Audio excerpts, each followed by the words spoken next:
Hello student, my name is Sudha Dharmishtha. आज मैं आपको 5वीं कक्षा के अंदर हिंदी विषय के अंदर व्याकरण पढ़ाऊंगी। व्याकरण के अंदर आज हम पढ़ेंगे वचन। वचन क्या है? तो आज हम पहले देखते हैं वचन की परिभाषा। परिभाषा यानी कि उसकी व्याख्या। वचन का शाब्दिक अर्थ संख्यावाचन होता है। संख्यावाचन को ही वचन कहते हैं। शाब्दिक अर्थ देखें तो वचन क्या, तो वचन का शाब्दिक अर्थ देखें, डायरेक्ट देखना जाए तो होता है संख्यावाचन। जिस संख्या की, जैसे हम संख्या की गणतरी कर सकते हैं, वैसे ही इस शब्द में भी जैसे जो शब्द होता है उसमें बता सकते हैं कि ये एक है, वो शब्द है, एक वस्तु है, एक व्यक्ति है या एक से अधिक है, तो उसको कहेंगे हम वचन। संज्ञा के जिस रूप से किसी व्यक्ति वस्तु का एक या एक से अधिक होने का पता चले उसे वचन कहते हैं। जो संज्ञा होती है उसमें किसी व्यक्ति हो या वस्तु हो या कोई पदार्थ हो, उसको हम एक से अधिक होने का, एक हो या एक से अधिक होने का हमें पता चले, उसे हम कहेंगे वचन। अर्थात संज्ञा, सर्वनाम, विशेषण और क्रिया के जिस रूप से हमें संज्ञा का पता चले उसे वचन कहते हैं। उसमें ऐसा नहीं कि सिर्फ संज्ञा में ही होता है, संज्ञा के अलावा सर्वनाम में भी आता है, विशेषण में भी आता है और क्रिया के आधार पर भी हम कह सकते हैं कि ये एक वचन में है या बहुवचन में है। यहाँ पे एक उदाहरण दिया हुआ है, जैसे कि देखो, लड़की खेलती है, लड़कियाँ खेलती है। अब आपने देखा तो आपको पता ही चल गया होगा कि जैसे एक लड़की खेलती है तो आप कहेंगे हाँ टीचर, ये तो एक ही लड़की खेलती है। लड़कियाँ खेलती है, लड़कियाँ यानी कि एक से अधिक लड़कियाँ खेल रही है। तो यहाँ पे ये आपको बताता है कि ये एक ही लड़की का काम खेलना है और यहाँ पे एक से अधिक लड़कियाँ खेल रही है। तो देखिए कि वचन के भेद यानी कि उसके प्रकार। तो वचन के दो भेद हैं, दो प्रकार है। एक है एक वचन और दूसरा है बहुवचन। संस्कृत में 3 वचन आते हैं, एक वचन, द्विवचन और बहुवचन। लेकिन यहाँ पे हिंदी में और गुजराती में आते हैं एक वचन और बहुवचन। देखिए कि एक वचन, तो जिस शब्द के कारण हमें किसी व्यक्ति, वस्तु, प्राणी, पदार्थ आदि के एक होने का पता चलता है उसे एक वचन कहते हैं। कि जो जिस शब्द से हमें पता चले कि यह एक व्यक्ति है या एक प्राणी है या एक पदार्थ है या एक वस्तु है, तो उसके कारण उसी से हमको पता चल जाता है कि यह एक वचन में आता है। जैसे कि लड़का, तो एक ही लड़का है, एक से ज़्यादा लड़के हैं नहीं, एक ही लड़का है। लड़की, वो भी एक ही बताता है। गाय, कुर्सी, बच्चा, वह, मैं, यह, पुस्तक, स्त्री, बंदर, घोड़ा, गाड़ी, चिड़िया आदि। अब यहाँ पे देखो तो ये सब संज्ञा में आता है, लड़का, लड़की, गाय, कुर्सी, बच्चा। लेकिन वह, मैं, यह सब आता है सर्वनाम में। तो सर्वनाम में भी हमको यहाँ पे देखा आपने परिभाषा में कि सर्वनाम में भी हमको पता चल सकता है कि एक वचन है या बहुवचन। तो वह, यह तो आप पढ़कर आए ही होंगे लोअर ग्रेड में कि वह, यह, मैं, ये सब आता है तो एक वचन में आता है।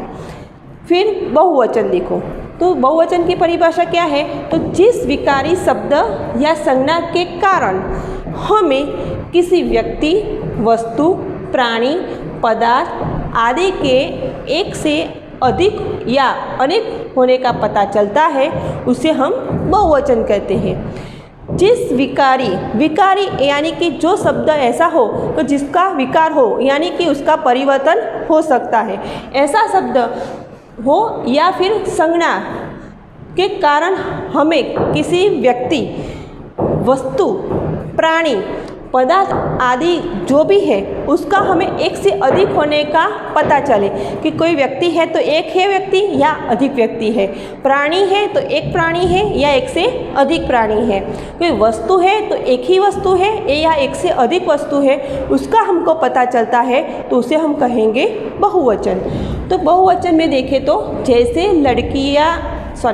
जैसे कि लड़के, लड़कियाँ, गाय, बच्चे, पुस्तकें, स्त्रियाँ, माताएं, घोड़े, गाड़ियाँ, चिड़िया, हम, वे, रुपए आदि। अब यहाँ पे देखो कि लड़के, तो लड़के क्या हुआ? बहुवचन हुआ। लड़कियाँ, तो एक से अधिक लड़कियाँ हैं, जैसे कि हमने अगर उदाहरण में देखा। वैसे ही गाय, तो एक गाय नहीं, एक से अधिक गाय है। बच्चे, तो वो भी एक बच्चा नहीं है, एक से अधिक बच्चा है। पुस्तकें, वो भी एक से ज़्यादा पुस्तकें हैं, तो वह पुस्तकें भी बहुवचन में आता है। स्त्रियाँ, वो भी बहुवचन है। माताएं, घोड़े, गाड़ियाँ, चिड़िया। अब ये तो सब हुई संज्ञाएं, तो वो बहुवचन में आई। लेकिन जैसे यहाँ पे हमने देखा सर्वनाम में एक वचन है, तो वैसे ही सर्वनाम में बहुवचन भी होता है। जैसे कि हम, वे आदि जो है सर्वनाम, वो भी बहुवचन में होता है। रुपए, वो भी शब्द बहुवचन में आता है। अब आपने देखा कि एक वचन और बहुवचन, एक वचन में से बहुवचन कर सकते हैं। आपको आएगा जो एग्ज़ाम के वक्त कि एक वचन में से आप बहुवचन बनाएं, तो आप लोग एक वचन में से बहुवचन कैसे बनाएंगे, उसके कुछ नियम होते हैं। कि कई बार ऐसा होता है कि हमने एक वचन में से बहुवचन बनाया लेकिन वो गलत हो गया। तो गलत क्यों हुआ? क्योंकि हमको उसके नियम पता होते नहीं हैं, इसलिए हम गलतियाँ करते हैं। और यह गलतियाँ न हो उसके लिए हम पार्ट 2 में देखेंगे एक वचन में से बहुवचन बनाने के नियम। लेकिन आज आपको ये वचन की परिभाषा रखनी है, वचन के भेद देखने हैं, और एक वचन बहुवचन किसे कहते हैं वो आपको देखना है। साथ ही आपको ये नोट डाउन भी करना है। आप इसको नोट डाउन करेंगे तो समझ में आया। ऐसा कि नहीं है कि यही ग्रेड के लिए, लेकिन आप अपर ग्रेड में जाओगे या फिर कोई स्पर्धात्मक परीक्षा देनी हो तब भी ये भविष्य में आपको सहायक नहीं रहेगा। इसलिए आपको एक वचन में से बहुवचन कैसे करते हैं उसके जो नियम हैं वो मैं पार्ट 2 में बताऊंगी। लेकिन पहले आपको जानना है कि एक वचन किसे कहेंगे और बहुवचन किसे कहेंगे। ये कुछ शब्द दिए हुए हैं, पहले आप इसको नोट डाउन कर लीजिए। ओके स्टूडेंट, तो आपने ये नोट डाउन कर लेना है। और दूसरी बात कि अगर उसके अलावा मैं आपको कुछ और एक वचन में से बहुवचन बना देते हैं वो आपको बताऊंगी, तो वो भी आप नोट डाउन कर देना। देखिए यहाँ पे कि लड़का होता है, तो वैसे मैंने पहले बताया, तो लड़का का बहुवचन होगा लड़के, लड़के। ओके, फिर लड़की, तो लड़की का हो गया लड़कियाँ। अब यहाँ पे देखो तो क्या हुआ, यहाँ पे दीर्घई है और यहाँ पे हो गई उसकी ह्रस्व ई। गाय, गाय का हुआ गा ये, ऊपर बिंदी। बच्चा, बच्चा का बहुवचन होता है बच्चे, पर ऊपर बिंदी आएगी नहीं। माता, माताएं, यहाँ पे आएगी चंद्रबिंदी, ए के ऊपर आएगी चंद्रबिंदी। वह, वह का बहुवचन होता है वे, वो तो आप पढ़कर ही आएंगे कि वह का बहुवचन होगा वे। वह कुर्सी है, वे कुर्सी है, कुर्सियाँ है, इस तरह से। यह, यह का हो गया ये। मैं, मैंने ये किया है, मैंने ये काम किया है। लेकिन बहुवचन में बोलेंगे तो कैसे बोलेंगे, हमने ये काम किया है। ठीक है, तो मैं का हुआ हम। पुस्तक, पुस्तक का लिखना है पुस्तकें। फिर है स्त्री, तो स्त्री का बहुवचन होगा स्त्रियाँ। अब यहाँ पे भी ध्यान रखना है कि यहाँ पे है दीर्घई, लेकिन दीर्घई का जब बहुवचन करेंगे तो यहाँ पे हो जाएगी ह्रस्व ई, छोटी ई हो जाएगी। टोपी, तो टोपी का होगा टोपिया। सेम ऐसा ही यहाँ पे भी है कि यहाँ पे दीर्घई का हो गया ह्रस्व ई। कली, यहाँ पे भी ऐसा ही करना है, कली का है कलिया। तो क्या हुआ, यहाँ पे दीर्घई का हुआ ह्रस्व ई, यानी कि छोटी ई का बड़ी का छोटी ई में परिवर्तन हो गया। फिर है चिड़िया,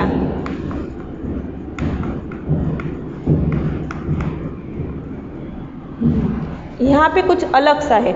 यहाँ पे चिड़िया है तो यहाँ पे चिड़ियाएँ ही है, लेकिन यहाँ पे या ऊपर चंद्र बिंदी हुई लखी हुई है।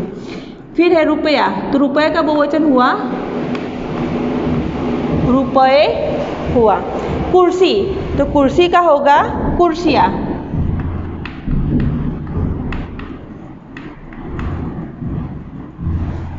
कुत्ता, कुत्ते का बहुवचन होगा कुत्ते, एक से ज़्यादा कुत्ते। कमरा, तो कमरे। कौवा, कौवा का बहुवचन होगा कौवे।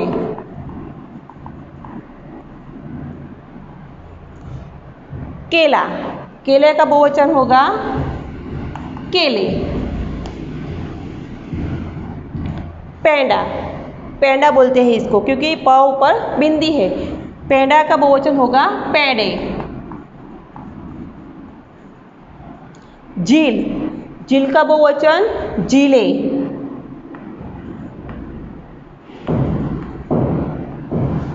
सड़क, सड़क का बहुवचन सड़कें।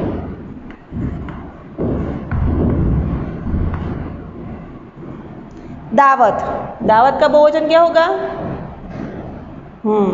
सही बोला है, दावते। दवा, दवा का बहुवचन होगा दवाएं।